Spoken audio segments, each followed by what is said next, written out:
الذی بارک لہ لنریہ من آیاتنا انہ هو السمیع البصیر صدق اللہ العظیم اللہم صلی علی محمد وعلی آل محمد وبارک وسلم۔ قرآن پاک کے 15ویں پارے میں سورہ بنی اسرائیل کی پہلی ہی آیت شریفہ، جس سے صورت شریفہ بھی شروع ہوتی ہے اور 15واں پارہ بھی شروع یہیں سے ہوتا ہے، جس میں رب نے آیا کہ پاک ہے وہ ذات جو اپنے بندہ خاص جناب محمد الرسول اللہ صلی اللہ علیہ وآلہ وسلم کو رات کے ایک حصے میں مسجد حرام سے مسجد اقصی تک لے گئے، اپنی کچھ نشانیاں دکھلا دیں۔ انہ هو السمیع البصیر، حقیقت یہ ہے کہ اللہ وہی سننے والا اور وہی سب کچھ دیکھنے والا ہے۔ اس آیت شریفہ کی روشنی میں پچھلے ہفتے آپ کے چند باتیں معراج النبی صلی اللہ علیہ وسلم کے تعلق سے عرض کی تھیں۔ اس میں ایک بات تو یہ کہ واقع معراج جو ہوا وہ کوئی خواب کا واقعہ نہیں تھا اور نہ ہی وہ روحانی معراج تھی، بلکہ آپ صلی اللہ علیہ وآلہ وسلم کو اللہ نے جسمانی معراج سے کہا، اور یہ جو بہت سارے خاص شرف ہیں، اعزازات ہیں جو نبی کریم صلی اللہ علیہ وسلم کے لیے اللہ نے مخصوص فرمائے، انہی میں سے واقع معراج النبی صلی اللہ علیہ وسلم بھی ہے۔ اب اس واقعے کے تعلق سے بہت ساری باتیں پچھلے ہفتے عرض کی تھی، آج اس واقعے کو شروع کرتے ہیں۔ آپ نے کئی روایتوں میں ہمارے کئی علماء سے یہ بات میں نے اور آپ نے سنی ہے کہ آپ صلی اللہ علیہ وسلم کے بچپن میں،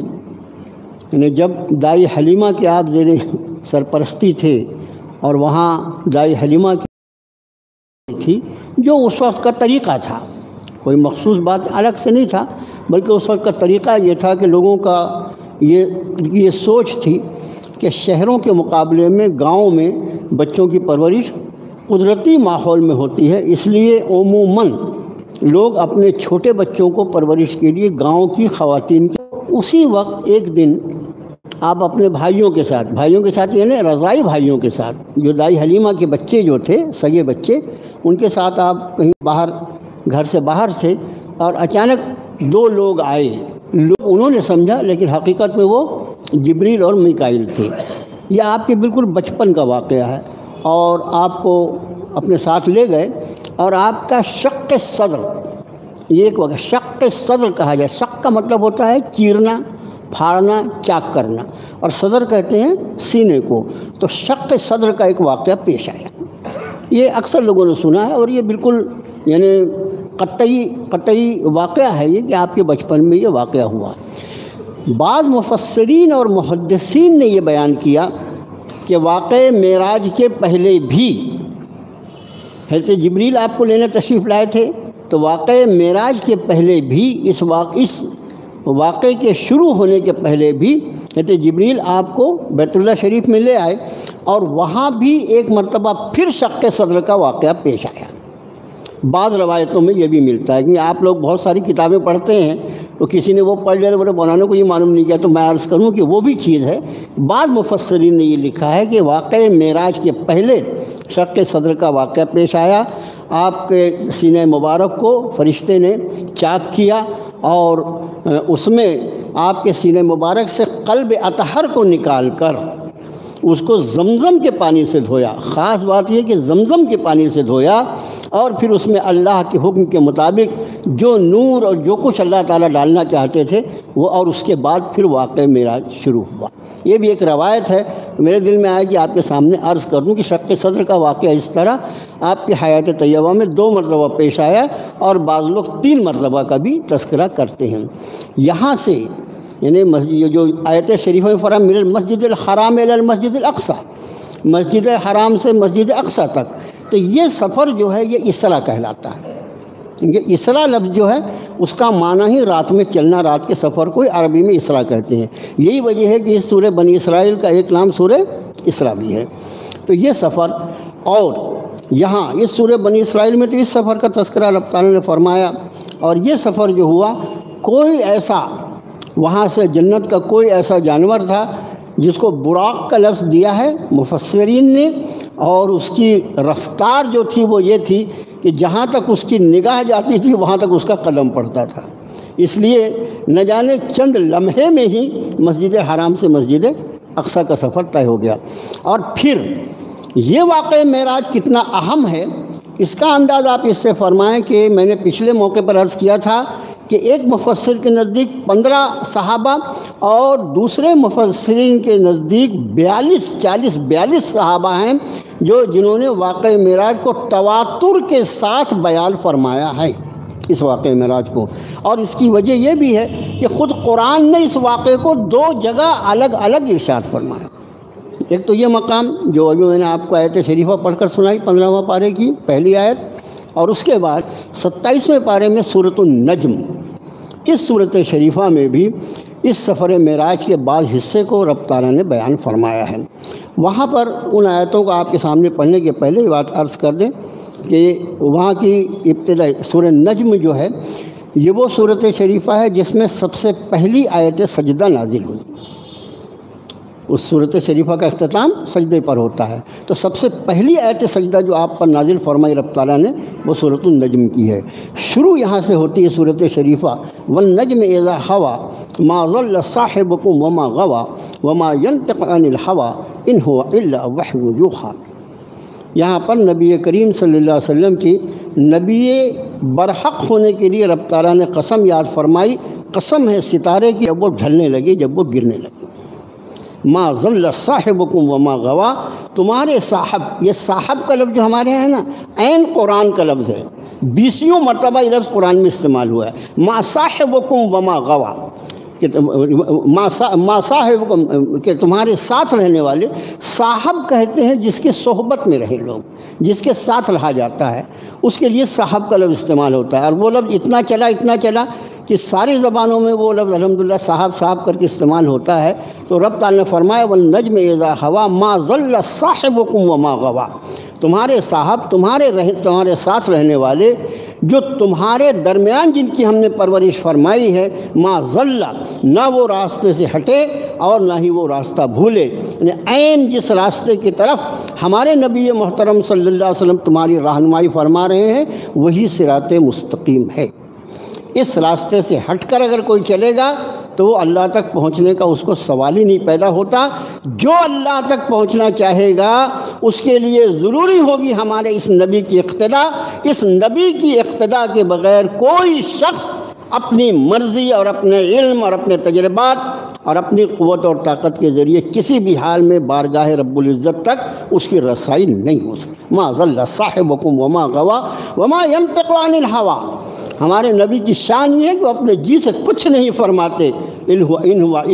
الا وحی یوحی، وہ جو فرماتے ہیں وہی ہوتا ہے جو ان پر وحی کیا جاتا ہے۔ ان کی زبان مقدس سے نکلا ہوا ہر لفظ جو ہوتا ہے وہ وحی ربانی ہوتا ہے۔ یہ شان ہے نبی کریم صلی اللہ علیہ وسلم کی، یہ خاصیت ہے آپ کی کہ آپ کی ذات عالی وہ ہے جس کی زبان مقدس سے نکلنے والے ایک ایک لفظ کی ذمہ داری حضرت حق نے اپنے حوالے لے لی ہے کہ میرے نبی جو کہتے ہیں میرے حکم کے سوا کچھ کہتے ہی نہیں۔ وما ينطق عن الهوى ان هو الا وحی یوحی علمہ شدید القوی،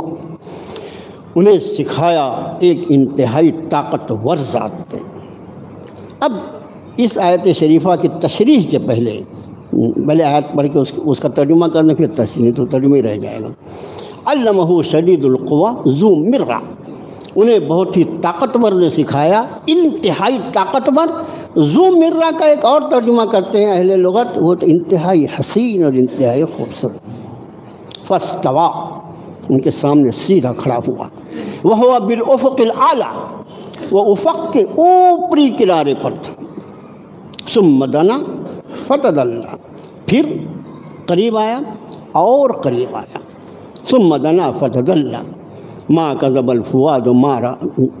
فأوحى إلى عبده ما أوحى، اور پھر اللہ نے جو کچھ چاہا اپنے بندے پر وحی فرمائی۔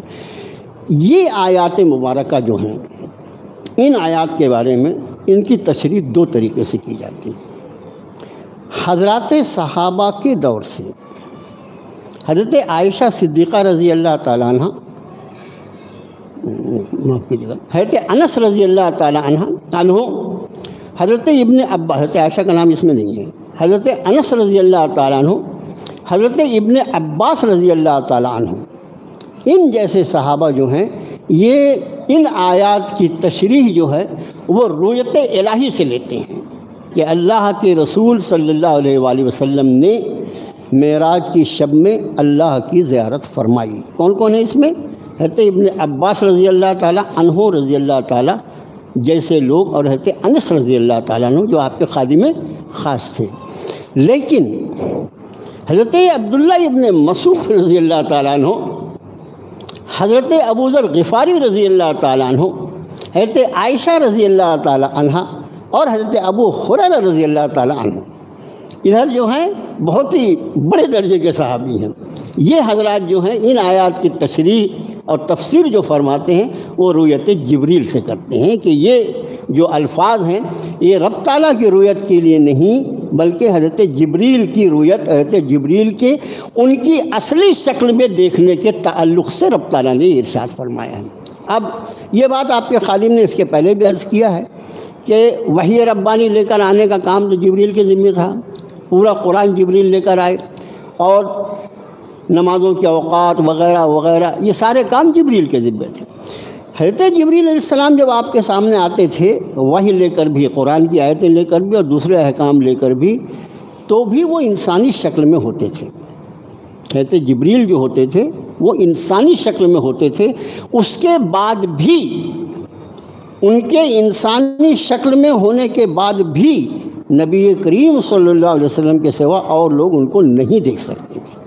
ہمیشہ خیال رہو، ایسا نہیں کہ جبریل وحی لے کر آئے تو سب دیکھ رہے ہیں، وہ انسانی شکل میں ہوتے تھے لیکن نبی کریم صلی اللہ علیہ وسلم کے سوا ان کو کوئی نہیں دیکھ سکتا تھا۔ ہاں، وہ ایک حدیث شریف جس کا تذکرہ اس کے پہلے بھی آپ کے سامنے آیا، جس کو جبریل ایک انسانی شکل میں آ کر کچھ سوالات کرتے ہیں، وہ مدینہ طیبہ کا واقعہ ہے وہ،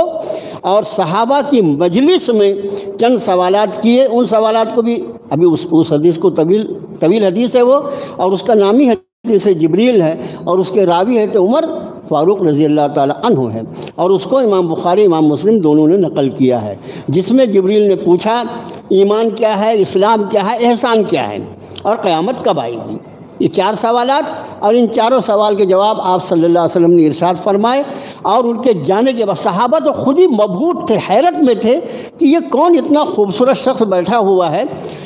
مدینہ کا ہوتا تو ہم اس کو پہچانتے، کہ مدینہ کوئی لاکھوں کروڑوں کی آبادی کا تو شہر نہیں تھا، اس کو ہم پہچانتے، ہم بھی اس کو نہیں جانتے۔ اور حیرت کی بات یہ ہے کہ اس نووارد، اس نئے آدمی کے چہرے سے، اس کے کپڑے سے کہیں سے یہ بھی ثابت نہیں ہوتا کہ کہیں کا مسافر ہے، اس لیے کہ ریتیلے صحرا اور چٹیل میدان میں آدمی تھوڑا سا سفر کر کے آئے تو اس کے کپڑے اور اس کے چہرے غبار آلود ہو جاتے ہیں۔ چمچماتا ہوا چہرہ، خوبصورت اور چمکتا ہوا چہرہ، کپڑے پر گرد و غبار کا نام نہیں، کسی طرح سے مسافر نہیں سمجھ میں آتا، اور مدینے کا بھی نہیں ہے کون یہ شخص؟ حضرات صحابہ اس شش و پنج میں تو تھے، لیکن ادب رسول یہ تھا کہ وہ کچھ کہہ نہیں رہے تھے۔ جب جبریل اٹھ کے چلے گئے تو آپ نے خود ہی پوچھا پہچانا یہ کون تھے؟ حضرت صحابہ نے عرض کیا اللہ کے رسول صلی اللہ علیہ وسلم ہم تو خود ہی حیران ہیں، یہ ہے کون؟ نہ مدینے کا دکھائی دیتا نہ مسافر دکھائی دیتا۔ تو آپ نے فرمایا یہ جبریل تھے اور تمہیں اسلام سکھانے آئے تھے۔ یہ حدیث جبریل کے آخری الفاظ ہیں۔ تو اس وقت جو لوگ صحابہ تھے مجلس میں انہوں نے حضرت جبریل کو انسانی شکل میں دیکھا، لیکن عرض یہ کر رہا تھا میں کہ حضرت جبریل جب آتے آپ کے پاس وحی ربانی لے کر تو بھی انسانی شکل میں ہوتے، مگر آپ کے سوا ان کو کوئی دیکھ نہیں سکتا تھا۔ اب آپ نے حضرت جبریل کو ان کی اصلی شکل میں صرف 2 مرتبہ دیکھا۔ اصلی شکل، فرشتہ ہے نا، بلکہ فرشتوں کے سردار ہیں، کمانڈر ان چیف ہیں فرشتوں کے، ان کی اصلی شکل میں اللہ کے رسول صلی اللہ علیہ وسلم نے ان کو 2 مرتبہ دیکھا ہے، اور اس سورہ نجم میں دونوں مرتبہ دیکھنے کا تذکرہ ہے۔ ایک مرتبہ آپ نے ان کو اس زمین پر دنیا میں دیکھا ہے، مکے کے بازار میں جب آپ تشریف لے جا رہے تھے۔ سورہ مدثر کی تفسیر آپ پڑھیں گے تو سورہ مدثر کی آیتیں اس کے بعد ہی نازل ہوئیں۔ آپ نے یہ ظاہر کی تھی تمنا کہ جبریل کو میں اصلی شکل میں دیکھنا چاہتا ہوں، ان کی اصلی شکل میں پورا افق بھرا ہوا تھا، اور اس طرح ایسی ان کی شکل کے ان کے جثے کو، ان کی جسامت کو دیکھ کر نبی کریم صلی اللہ علیہ وسلم پر بے ہوشی طاری ہو گئی۔ آپ فرماتے ہیں جبریل کے 600 پر ہیں، جبریل کے 600 پر ہیں، اور ایک ایک پر اتنا بڑا ہے کہ اگر جبریل اس کو کھول دیں تو مشرق سے مغرب تک اندھیرا چھا جائے۔ ایک پر جو ہے جبریل کا وہ مشرق سے مغرب تک کو گھیر کے اندھیرا کر سکتا ہے، اتنا بڑا بڑا پر۔ جس فرشتے کے 600 پر ایسے ہوں گے اس کا جثہ کیسا ہوگا، اور اس کو دیکھ کر آپ پر بے ہوشی طاری ہوگی۔ اور پھر حضرت جبریل انسانی شکل میں، سورہ مدثر کی تفسیر میں بھی یہ حصہ ملتا ہے تفسیروں میں کہ آپ حضرت جبریل نے انسانی شکل اختیار کی، ثم دنا فتدلی، پھر قریب آئے اور قریب آئے، اور پھر آپ کو اللہ تعالیٰ نے ہوش عطا فرمایا، تو انسانی شکل میں تھے اس لیے، اور پھر بعد میں فَأَوْحَىٰ إِلَىٰ عَبْدِهِ مَا أَوْحَىٰ، اور پھر اللہ نے اپنے بندے خاص محمد صلی اللہ علیہ وسلم پر وحی نازل فرمائی، جو کچھ اس نے وحی نازل فرمائی۔ تو صحابہ کا ایک، لیکن یہ ہمیشہ اس کا خیال رکھیں، ایسے مسائل جہاں ہمارے ہاں دو رائے پائی جاتی ہے اور اکابر سے پائی جاتی ہے، تو اس میں کسی ایک رائے پر ضد نہیں کی جا سکتی۔ اگر کوئی کہتا ہے کہ اس سے مراد رؤیت الہی ہے تو ٹھیک ہے، رؤیت الہی ہے۔ کوئی کہتا ہے رؤیت جبریل ہے، لیکن رؤیت جبریل اس سے مراد ہے، اس کو مفسرین کی کثیر تعداد نے قبول کیا ہے، یہاں تک کہ حضرت حافظ ابن کثیر رحمۃ اللہ علیہ نے تفسیر ابن کثیر میں بھی ان ساری روایات کو نقل کیا، یعنی جو صحابہ اس کو رؤیت الہی سے اس کی تشریح کرتے ہیں، ان روایات کو بھی حافظ ابن کثیر نے نقل کیا، اور جو لوگ اس کو رؤیت جبریل سے تشریح کرتے ہیں اس کو بھی نقل کیا، اور اس کے بعد انہوں نے یہ فیصلہ کیا ہے کہ اس سے ظاہر ہوتا ہے کہ اس سے مراد رؤیت جبریل ہی ہے۔ یہ حافظ ابن کثیر ہے۔ اور پھر بعد کی جو تفسیریں ہیں وہ اکثر تفسیریں جو ہیں اس میں ابن کثیر کے حوالے ہوتے ہیں، تو زیادہ تفسیروں میں آپ کو ملے گا اس آیت شریفہ کی تشریح کہ یہ اور رؤیت جبریل سے اس کی تشریح کی جائے تو بلا تکلف ہوتی ہے، اور رؤیت الہی سے اس کی تشریح کی جائے تو پھر اس میں تکلف ہوتا ہے، کچھ چیزوں کو ذرا سا ہٹ کر اس کا ترجمہ کرنا پڑتا ہے مفسرین کو۔ اس بحث میں میرا معروضہ یہ ہے کہ یہ ایک اہم مسئلہ ہے واقعہ معراج میں کہ آیا اللہ کے رسول صلی اللہ علیہ وسلم نے اللہ کو دیکھا، اس لیے میں نے اس بات کو اتنی تشریح کے ساتھ آپ کے سامنے عرض کیا کہ مفسرین دونوں طرف گئے، لیکن مفسرین کی کثیر تعداد اس طرف گئی ہے کہ اس سے مراد رؤیت جبریل ہے۔ اور پھر اس کے فوراً بعد ارشاد فرما، اسی سورہ نجم میں آگے فرما وَلَقَدْ رَآهُ نَزْلَةً أُخْرَىٰ، اور انہوں نے اسے ایک اور مرتبہ اترتے ہوئے دیکھا ہے، عند سدرۃ المنتہا، انتہا جنت الماوا، وہ سدرۃ المنتہا کے پاس جس کے قریب ہی جنت الماوا ہے۔ یہ ہے واقعہ معراج جو آپ صلی اللہ علیہ وسلم نے سدرے پر، سدرہ کیا ہے؟ یہ سدرۃ المنتہا اس کو کہا جاتا ہے، انتہا، کائنات کی انتہا۔ مفسرین اس کو یہ کہتے ہیں کہ یہ مکان ہے، یہ پورا زمین آسمان اور جنت جہنم یہ ساری چیزیں جو ہے یہ مکان میں گنی جاتی ہیں، اور سدرہ جو ہے سدرۃ المنتہا وہ مکان کی انتہا ہے، اور وہاں سے لامکان شروع ہوتا ہے جس کی حقیقت اللہ کے سوا کوئی نہیں جانتا۔ انسانوں کے اعمال، ان کی دعائیں، یہ سب کی سب زمین سے اٹھ کر سدرۃ المنتہا تک جاتی ہیں، اور وہاں سے رب کائنات کی بارگاہ میں اٹھا لی جاتی ہیں، اور پھر احکام خداوندی سدرۃ المنتہا پہ نازل کیے جاتے ہیں، اور وہاں سے زمین پر فرشتوں کے ذریعے اس کو نافذ کیا جاتا ہے۔ اس سے آپ انداز فرمائیں کہ سدرۃ المنتہا کتنی اہم جگہ ہے۔ مفسرین فرماتے ہیں یہ جبریل کی حد پرواز کی انتہا ہے، کہتے جبریل اس کے آگے تشریف نہیں لے جاتے، اس لیے کہ مکان یہاں ختم ہو جاتا ہے اور جبریل یہیں تک جاتے ہیں۔ اب قرآن نے کہا کہ وَلَقَدْ رَآهُ نَزْلَةً أُخْرَىٰ، ایک اور مرتبہ ان کو اترتے ہوئے دیکھا ہے۔ یہ ایک اور مرتبہ سے یہ بات اور واضح ہو جاتی ہے کہ اس کے پہلے جس رؤیت کا تذکرہ ہے وہ رؤیت جبریل ہے، رؤیت الہی نہیں۔ اور اس کے بعد فرمایا کہ یہ کب دیکھا آپ نے ان کو ان کی اصلی شکل میں؟ سدرۃ المنتہا کے پاس، اندہا جنت الماوا، جس کے پاس ہی جنت الماوا ہے۔ اور پھر جنت الماوا کی کیفیت رب نے بیان فرمائی، اذ یغشی السدرۃ ما یغشی، جب کہ سدرے پہ چھا رہا تھا جو کچھ چھا رہا تھا۔ مفسرین فرماتے کیا چھا رہا تھا؟ اس میں ایک بڑی پیاری روایت ملتی ہے کہ وہ ہزاروں لاکھوں کروڑوں فرشتے جن کو یہ معلوم ہوا تھا کہ آج کی رات رب کائنات اپنے حبیب جناب محمد الرسول اللہ صلی اللہ علیہ وسلم کو آسمانوں پہ بلا رہے ہیں اور سدرۃ المنتہا تک ان کی آمد ہونے والی ہے، ان فرشتوں نے رب کائنات سے درخواست کی تھی کہ اپنے حبیب کی زیارت کی اجازت ہمیں مرحمت فرما دیں، اس لیے کہ فرشتے اپنی جگہ سے ہل نہیں سکتے بغیر اللہ کے امر اور اس کے حکم کے۔ اس لیے مفسرین نے فرمایا کہ اذ یغشی السدرۃ ما یغشی، جو فرمایا رب نے کہ چھا رہا تھا سدرے پر جو کچھ چھا رہا تھا، وہ ہزاروں لاکھوں کروڑوں وہ فرشتے تھے جو سنہرے پرندوں کی شکل میں دکھائی دے رہے تھے، اصلاً وہ فرشتے تھے جنہیں اللہ عز و جل نے زیارت رسول کی اجازت مرحمت فرما دی تھی۔ اس سے آپ انداز کریں کہ جس نبی کی امت میں ہمیں اللہ نے پیدا فرمایا اپنے فضل و کرم سے، اس کا مقام کیا ہے، اس کی گزرگاہ سدرۃ المنتہا ہے، کائنات کی انتہا، وہاں نبی کریم صلی اللہ علیہ وسلم تشریف لے جاتے ہیں۔ قرآن اس پر گواہ ہے، قرآن شاہد ہے اس پر، قرآن کی آیتیں اس کو بیان فرماتی ہیں۔ وَإِذْ يَغْشَى السِّدْرَةَ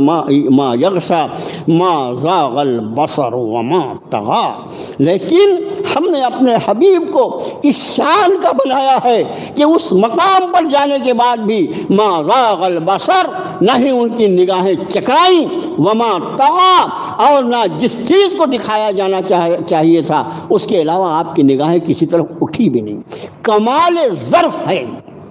یہ، کمال ظرف ہے کہ بس رب نے فرمایا اس عجیب و غریب مقام پر ہم نے اپنے حبیب کو لے جا کر کھڑا کیا، مگر ہمارے حبیب کو ہم نے وہ ظرف عطا فرمایا ہے کہ وہاں جانے کے بعد بھی عجیب و غریب چیز کو دیکھ کر آدمی کی نگاہیں چکرا جاتی ہیں، نہ ہمارے نبی کی نگاہیں چکرائیں اور نہ ہی ضرورت سے زیادہ آگے بڑھی، جو اللہ دکھانا چاہتا تھا اسی کو۔ ما کذب الفؤاد ما رأى، اور ہمارے نبی صلی اللہ علیہ وسلم کی نگاہوں نے جو کچھ دیکھا دل نے اس کا انکار نہیں۔ میرے بھائیوں، یہ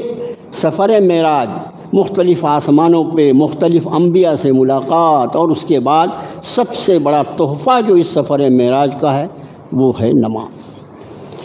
نماز کو یہ اہمیت حاصل ہے، اور فرائض اسلام جو ہیں فرائض ہیں ان سب کا ادا کرنا، لیکن فرائض اسلام میں نماز کو ہی اللہ نے خصوصیت عطا فرمائی کہ معراج کی شب میں جب نبی کریم صلی اللہ علیہ وآلہ وسلم کو وہ شرف اللہ نے عطا فرمایا جو آپ کے سوا کسی نبی کو حاصل نہیں ہے، اس موقع پر اللہ نے تحفے کے طور پر امت پر نماز فرض فرمائی، تحفے کے طور پر۔ اس لیے ہم یہ کہہ سکتے ہیں کہ نماز جو ہے اس کو معراج النبی صلی اللہ علیہ وسلم کا تحفہ امت سمجھے۔ یہ وہ فریضہ ہے جس کو عطا فرمانے کے لیے رب تعالیٰ نے اپنے حبیب کو ساتوں آسمان کے پرے بلایا اور وہاں اس تحفے کو عطا فرمایا۔ امت کی نگاہوں میں اگر اس سفر معراج کی اہمیت ہے اور ہونا ہی چاہیے، یہ نبی کریم صلی اللہ علیہ وسلم کو نزول قرآن کے بعد سب سے بڑا معجزہ ہے معراج النبی، پھر اس کے بعد نماز کی طرف سے یہ بے حسی کیوں ہے امت میں؟ جو تحفہ اللہ نے اپنے حبیب کو شب معراج میں عطا فرمایا نماز کا، اس کی طرف سے بے حسی کیوں؟ اصل ہم یہ کہہ سکتے ہیں کہ نماز کی پابندی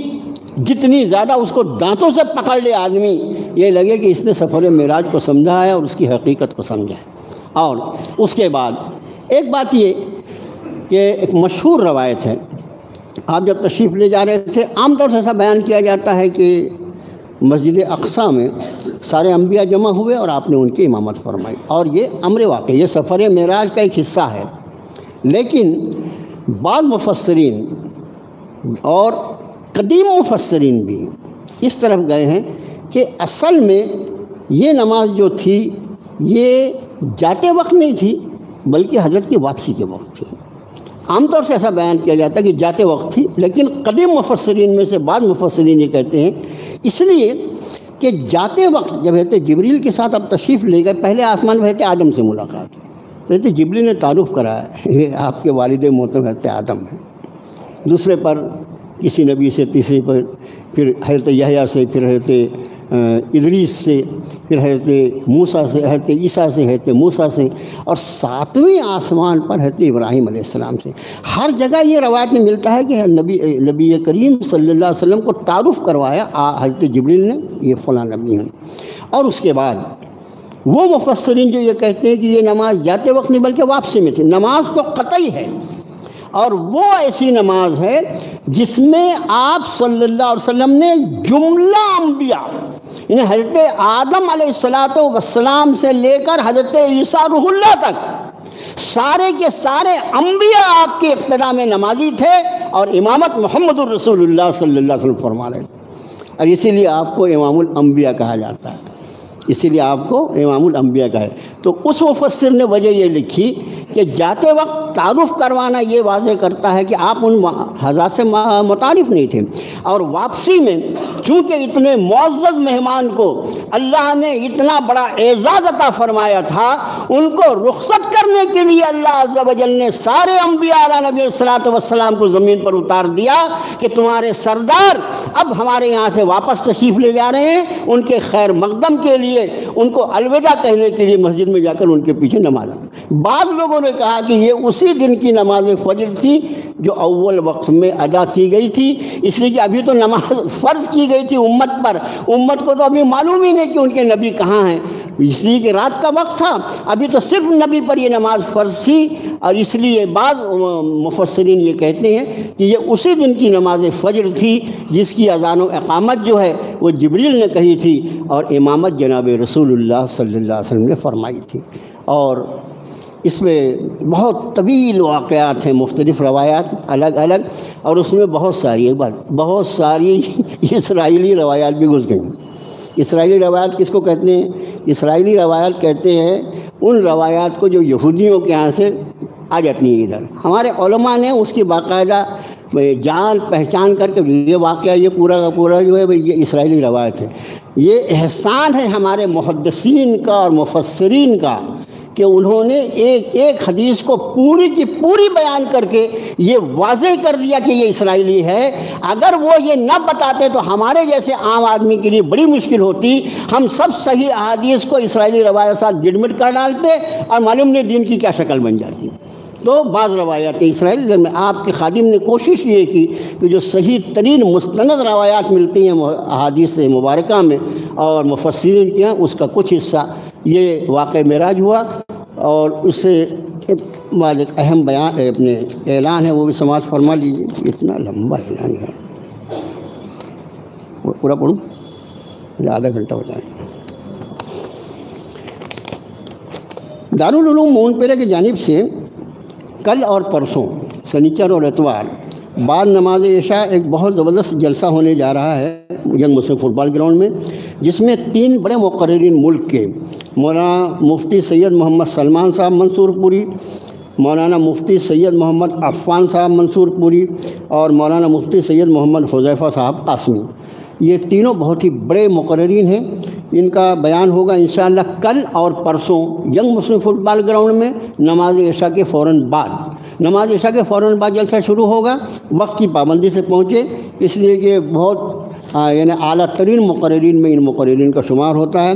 خواتین کے لیے پردے کا انتظام رہے گا کل اور پرسوں بعد نماز عشاء ینگ مسلم فٹ بال گراؤنڈ، اور 19 فروری کو